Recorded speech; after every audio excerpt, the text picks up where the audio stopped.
টি-20 বিশ্বকাপে অংশ নিক বাংলাদেশ চেয়েছিল বিসিসিআই, এমন দাবি করেছেন সংস্থাটির সহসভাপতি রাজীব শুক্লা। বাংলাদেশকে পাকিস্তান উস্কানি দিয়েছে, যা বাংলাদেশের ক্ষতির কারণ হচ্ছে।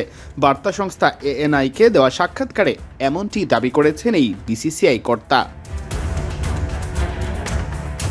মুস্তাফিজুর রহমানকে আইপিএল থেকে বাদ দেওয়া হয় নিরাপত্তাজনিত কারণে। এরপর বিসিবি ও বাংলাদেশ সরকার বেঁকে বসে নিরাপত্তার সংশয় থাকায় বাংলাদেশ দলের খেলা আয়োজন করতে হবে বিশ্বকাপের আরেক আয়োজক দেশ শ্রীলঙ্কায়। তবে শেষ পর্যন্ত ভোটাভুটি বাংলাদেশের পক্ষে না আসায় আইসিসি তাদের সিদ্ধান্তেই অটল।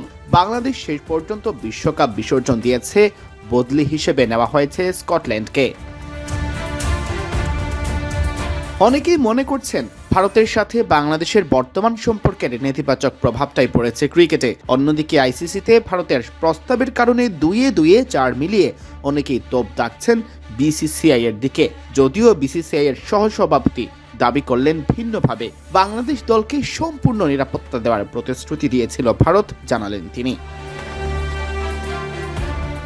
এএনআইকে রাজীব শুক্লা বলেন, আমরা তো চেয়েছি বাংলাদেশ খেলুক, আমরা তাদের ভরসাও দিয়েছি সম্পূর্ণ নিরাপত্তা দেওয়া হবে, কোথাও কোনো সমস্যা হবে না, পুরো সুরক্ষা দেওয়ার প্রতিশ্রুতি দিয়েছিলাম। তারা একটা কথাই বলল, আমরা খেলবো না, দল পাঠাবো না।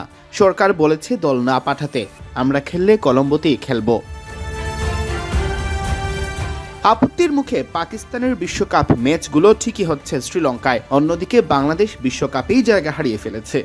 বাংলাদেশের দাবি না মানার পেছনে আইসিসির হয়ে ব্যাট ধরে তিনি যুক্তি দেখিয়েছেন, বিশ্বকাপের প্রাক্কালে ভিন্ন পরিবর্তন নাকি সম্ভব ছিল না, তবে বিসিসিআই চাচ্ছিল বাংলাদেশ অংশ নিক বিশ্বকাপে।